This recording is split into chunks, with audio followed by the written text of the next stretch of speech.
one. All right. This is a project effort, and it's an important that projects like this be successful. They can only be successful through the work of a dynamic team, and we have that here. So if I have failed to recognize anybody, please forgive me. This project's been going on for 2 years now. Took a while after my foot fell through the floor, but once we got it started, it's actually gone very, very well and pretty quickly over the span of 2 years. Over 37,000 square feet. I just want to say, government workers tend to get this bad rap as you're a bureaucrat. You work at a desk, you do a job, you push paper. People are as passionate about what they produce as just sitting in the desk doing the job. You don't realize how many of the staff, and I learned this a long time ago when I walked into a federal office building and started talking with staff workers, and they were talking with great passion about what they were working. They weren't just people who worked for the government, had a lifetime job, and all the horrible things you hear. They care about it as much about outcomes as they do about the jobs themselves. And I'm just really happy that we've got staff here that really cares about what they produce, and that it really matters that this is going to be a success and going to make a difference.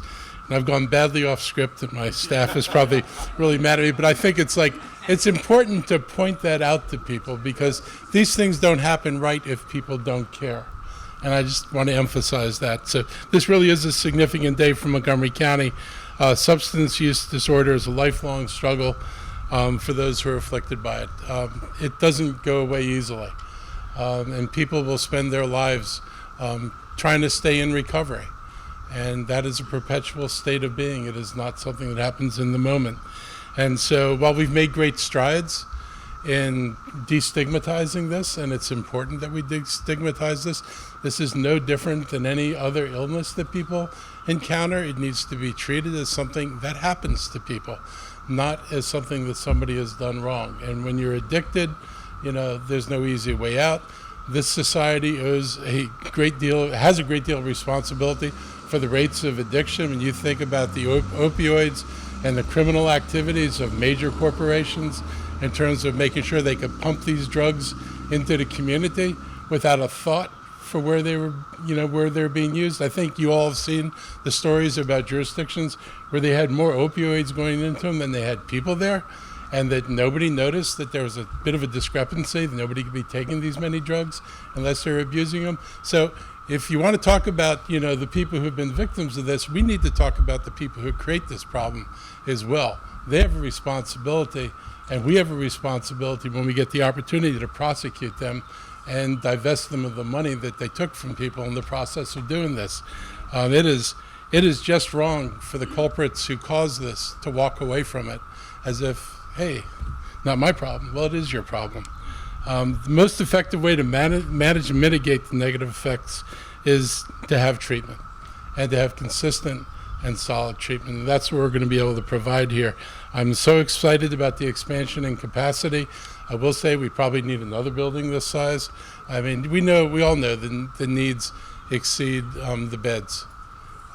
We've never had the beds in this county to deal with this. We've talked about a sobering type center that we need in the county for temporary. It is ridiculous that we take people and throw them in jail. It's ridiculous we take homeless people who are suffering from substance abuses and mental health issues, and their behavior puts them in a jail instead of a treatment facility. So we're going to continue to work to try to fill out the programs we need to put in place. Nice wind.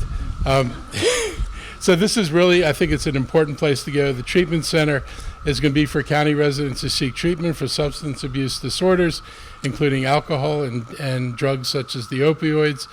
For more than 20 years, the center provided residential help. As inadequate as it was, and for all the flaws in the structure, it still did its job. It did it in a more limited way, but it did its job. And now we're going to provide a first-class, premier facility that makes it possible not only to do the job, but do the job better. People always say that, the environment you put people in, whether it's a school or treatment center, the quality of that building reflects the importance that you put on it. If I send the kid to school that's fallen apart, I've sent the message to a kid. If I send people for treatment into a building that's falling apart, I've probably sent the message about how we value it. So this building says a lot about how we value the work that's being done in there. And it also talks about our value of the public-private partnership. We could not have done this ourselves. We are all too aware of the limitations that we face as a county. They're real. We don't have all the money we want. This would have been stood up earlier. Just the fact that this started with UMA, and when David first came here, and we're opening it now, doesn't speak to a lack of interest, but it speaks to a lack of capital resources. And this county has been starved for capital resources for a long time. We're not able to do the things we should do, and that's one of the things that I've been working on to change that, because it's great to have goals. It's great to know what you need to do. It is horrible when your ability to pay for it is the thing that comes between achieving what you need to know, what you know you need to do, and not achieving it. So I'm happy we're able to do this. I also want to say I really appreciate the treatment centers, Maryland treatment centers, for their participation in this, and the state of Maryland. I mean, the governor and I disagree about some things, but there are things we have no disagreement on. And, this is one of those areas where he's been committed, we're committed. He was here, I think, at in the very beginning for the groundbreaking, and it was important to him. And I just want to acknowledge that, people disagree about some things, but we work together on other things, and it's important to see this as a cooperative project of both the state, the county, and our private partners. So I want to thank David for doing this. I want to thank PHF for borrowing $8 million. That is not insignificant, and so thank you. And to all the folks in Health and Human Services for your work, whether it's work here or whether it's work in that department. You all do an amazing job trying to make people come out better at the end of our interactions with them, and I just want to thank you for doing that. And I also want to acknowledge the families, because you bear the struggle personally. You know the struggle better than any of us do. And so hopefully we're an important resource for you. Hopefully this center will give you some hope, or greater hope, about what can be done to help us move this forward.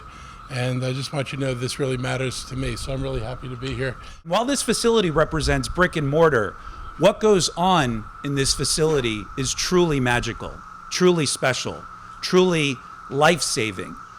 And I want to next acknowledge and thank the incredible staff and volunteers and families and patients that will be coming through these doors, seeking help, seeking guidance, seeking leadership, and receiving love and care, and a facility that meets the standards and dignity of the families that will be walking across these doors that we will all have an opportunity to tour in just a little bit. This last year, yes, let's get applause that. This last year has been exhausting. It's been disorienting. It's been tragic. And we know that over 200,000 county residents have filed for unemployment since last year. There are tens of thousands of county residents who are in the queue to be evicted. And as chair of the Health and Human Services, we've been receiving regular reports regarding substance abuse challenges and behavioral health challenges in our community. And as we all can imagine, they are off the charts, levels of which we've never seen before. And so this facility has never been more important than right now. This facility is going to save lives. This facility is going to reunite families. This facility is going to keep families together. And so I am so proud to be here speaking on behalf of all of my colleagues, and I want to acknowledge Councilmember Sidney Katz, whose district we are in right now, who chairs our Public Safety Committee, which I have the honor of serving under.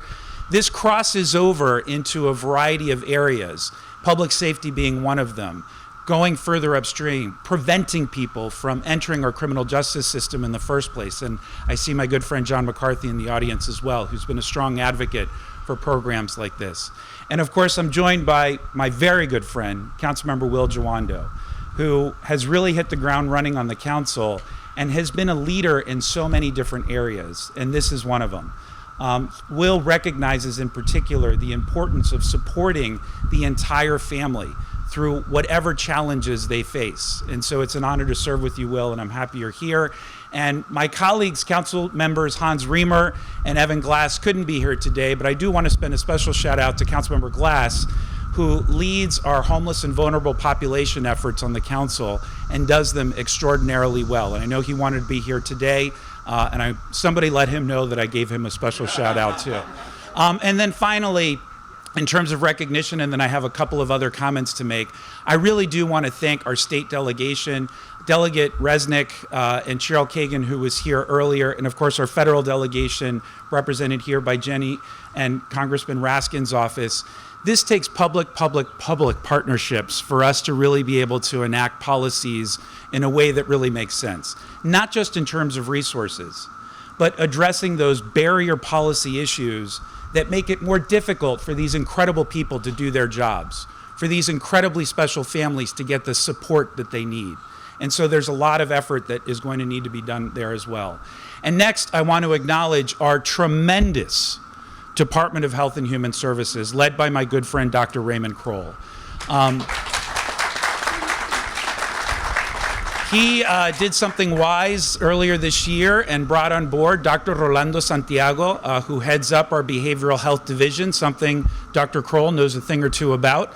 And I know he was very judicious in wanting to make sure that that particular division was in good hands. And I think he's done an outstanding job.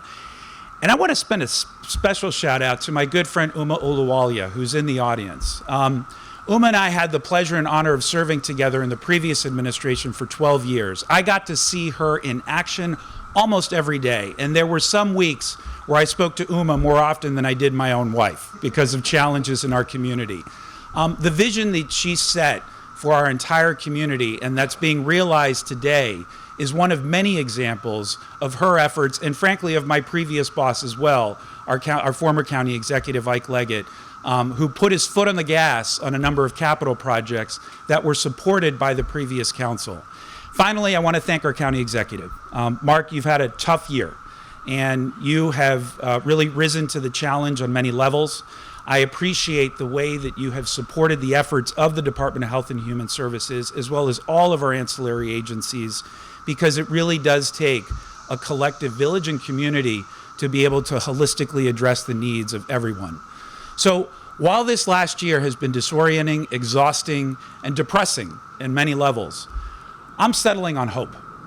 I'm settling on hope that we can tackle the challenges before us, that we can build on the system building that we need to help address the holistic needs of these families before they're in crisis, and certainly wrap them around with love and care when they are in crisis.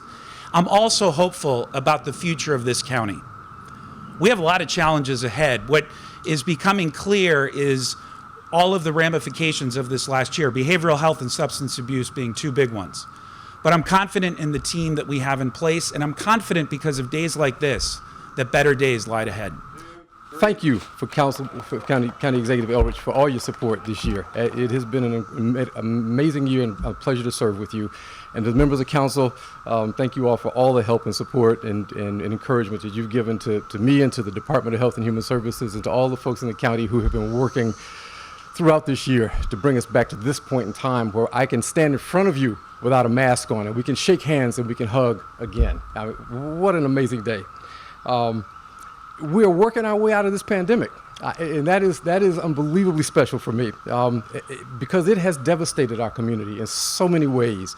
Addictions is just one of those things that we have seen as a result of increase as a result of this pandemic the last 15 months. It's not been kind. Montgomery County alone has had a 25% increase in the number of human beings, of lives that have died due to opiate overdose in this county. That is an amazingly tragic number, despite our best efforts. The pandemic isolated people, cut them off from recovery, cut them off from their supports, and left us with nothing else to do but sit around and look. And for persons who are in recovery, anyone who's been in recovery will tell you that boredom is incredibly dangerous. Boredom and isolation are incredibly dangerous pieces when you're trying to recover from an addiction.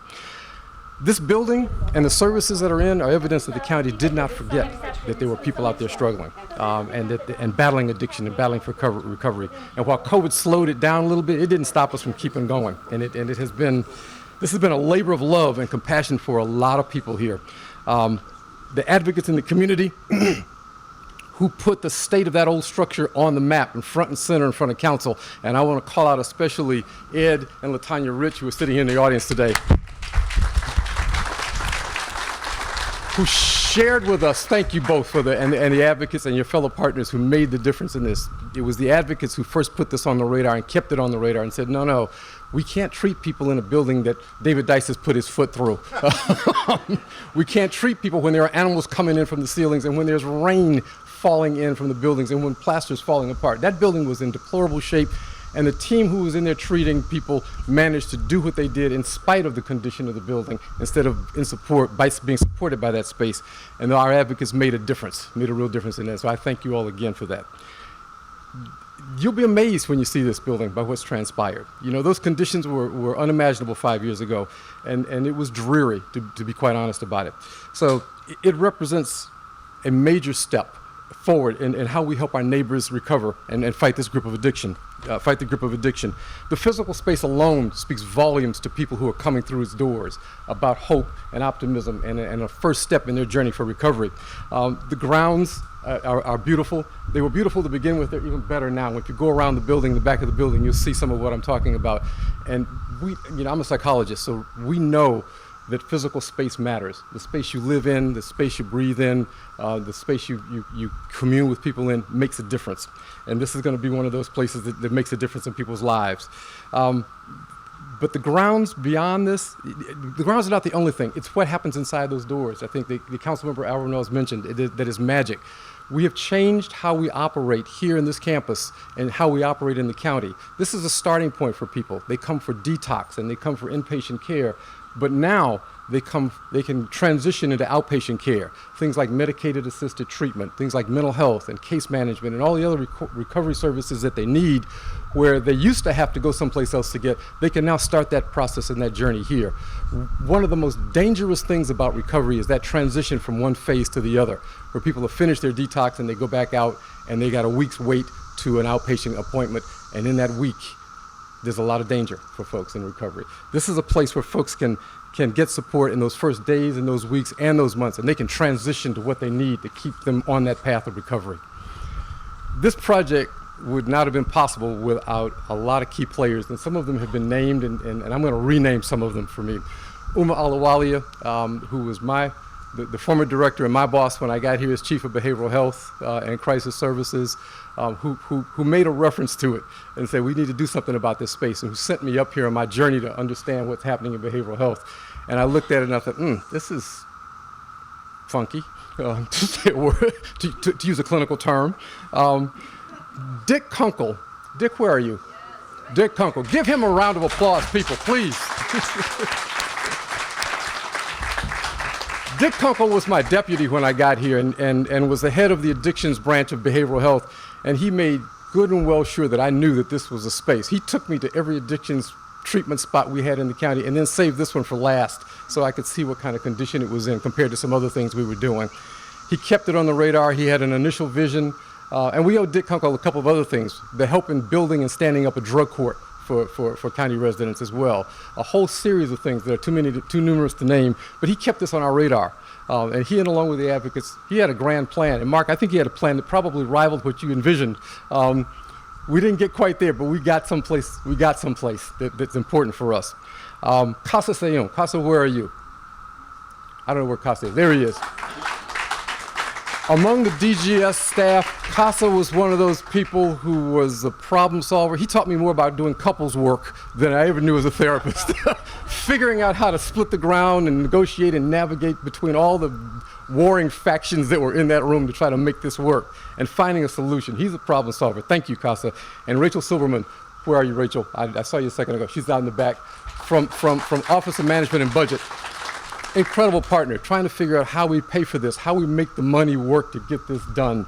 And I want to also acknowledge Ahmed Awad, who's here from the state today, and his help in figuring out the funding and the money for this system. All of those folks, they came together and solved problems for several years before we ever broke ground on this building to make this possible, and I thank them. And also, I saw Jenny Vitus out here, who is one of my team members and staff members. Jenny, who is also here making a difference in that team and figuring out how to solve problems. And last but not least, the team at Potomac Health and Maryland Treatment Centers, Rebecca and Mark Fishman, who are out here in the audience with us today. Meghan Westwood, who's there.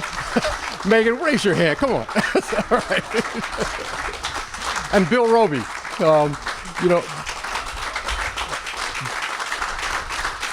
This group has been the group that make public-private partnership made it live. Before we ever started this building, they were working to make life better for the folks and working in partnership to provide treatment and services to our residents. This building marked a whole new level of partnership. And their genius in creating and crafting with Dick and other folks, what goes on inside these doors is going to be something that will be with us and be helping us for years to come. They have been a vital partner for years, and I'm looking forward to this work with them going forward into the future.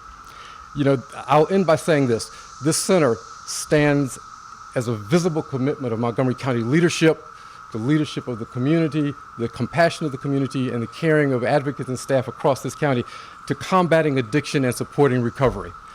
There is hope inside those doors. And if you have family members who need it, send them here. We want them here, not in the jail. We want them here. So bring them. Thank you all for coming out today.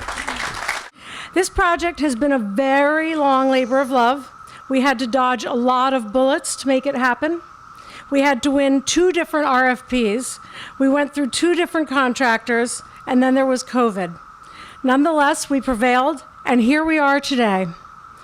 There are 2 important takeaways I'd like to point out about our Avery Road Treatment Center.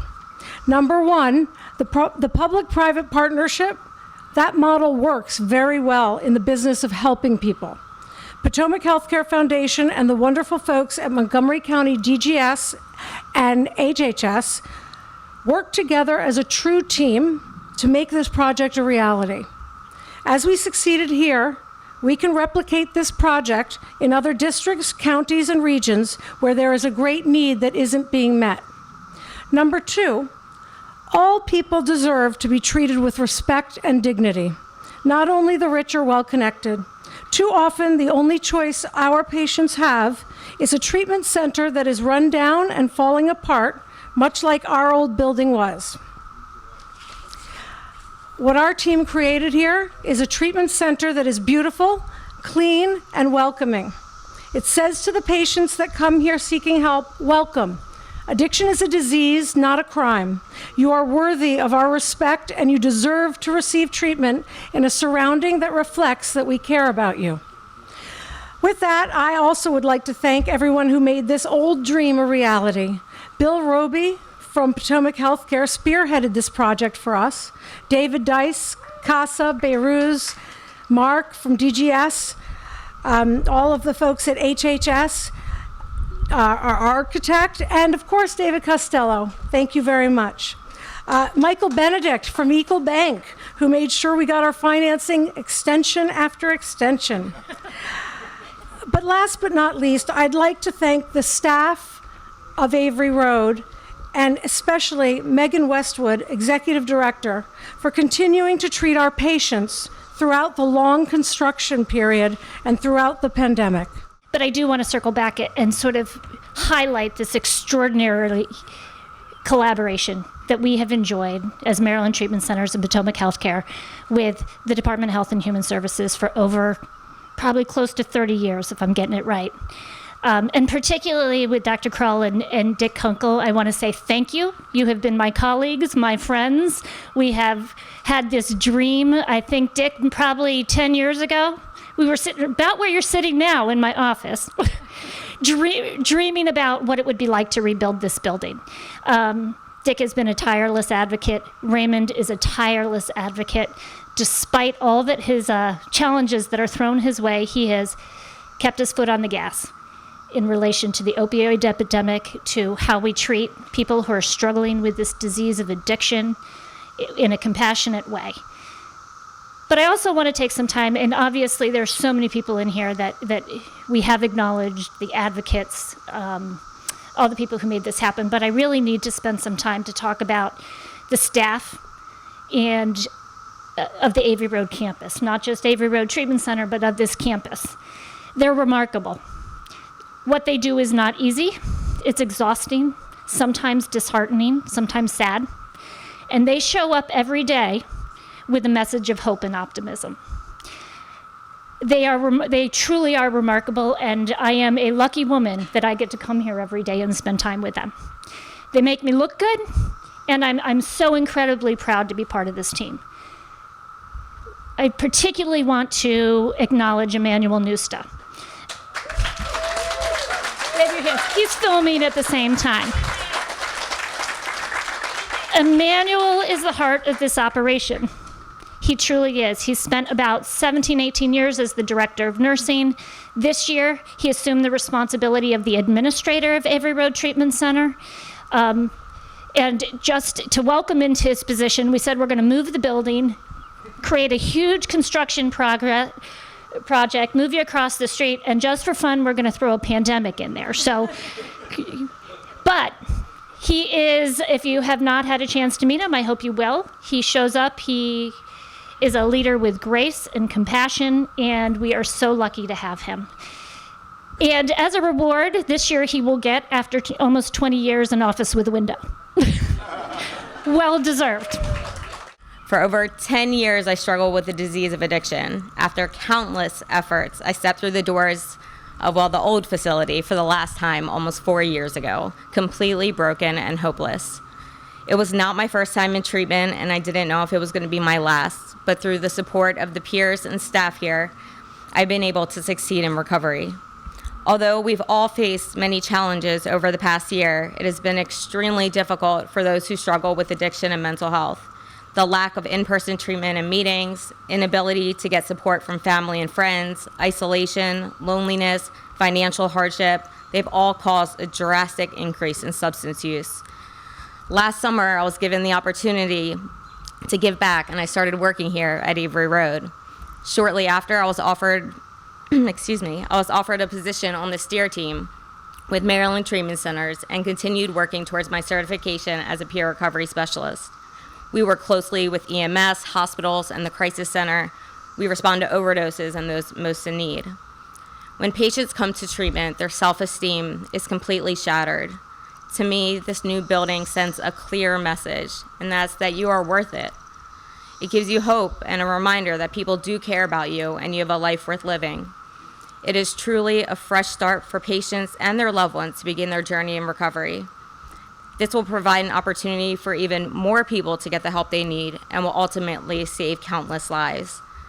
As a former patient, current employee, and a peer to those just coming in, I'm so grateful to be a part of this experience, and I'm so excited to see all the amazing things that are to come. Thank you.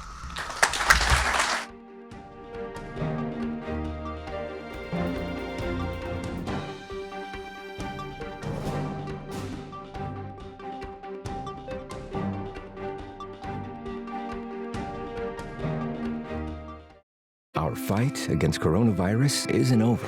Let's wear face masks in public, stay 6 feet or more from others, follow state and local guidelines, and wash our hands frequently. Let's move forward together. Learn more at coronavirus.gov.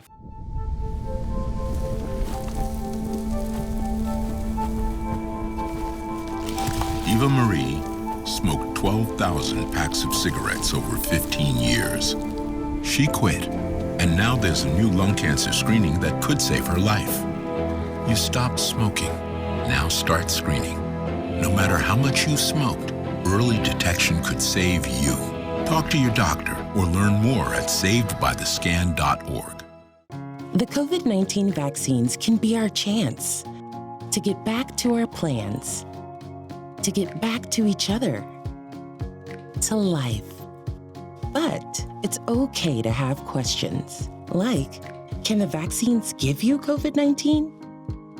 You cannot get COVID-19 from a vaccine. Find the latest information at getvaccineanswers.org.